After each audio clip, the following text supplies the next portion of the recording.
வணக்கம். இப்போ நம்ம எங்கே இருக்கிறோன்னா திருச்செந்தூர் கோயிலில் இருக்கிறோம். திருச்செந்தூர் அருள்மிகு சுப்பிரமணிய சாமி கோயிலில் தை உத்திர வருஷாபிஷேகம் நடந்துகிட்ருக்குது. அதை தான் பார்க்க போகிறோம்.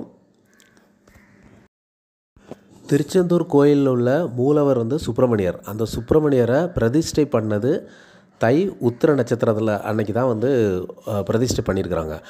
அதனால தான் தை மாதம் உத்திர நட்சத்திரம் வரும்போது இந்த வருஷாபிஷேகம் நடந்துகிட்ருக்குது. முருகப்பெருமானோட அருள் எல்லாத்துக்கும் கிடைக்கட்டும்.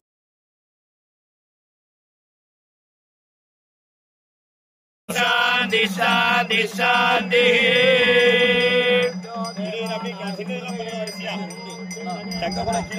கீழே வைக்கணும்னா கீழே போய் முன்னாடி வைக்கணும். கீழே போய் முன்னாடி வைக்கணும். கவுத்தி கவுத்தி வச்சிருக்கணும். கீழே போய் பூஜை முடிஞ்சுதான். நாலு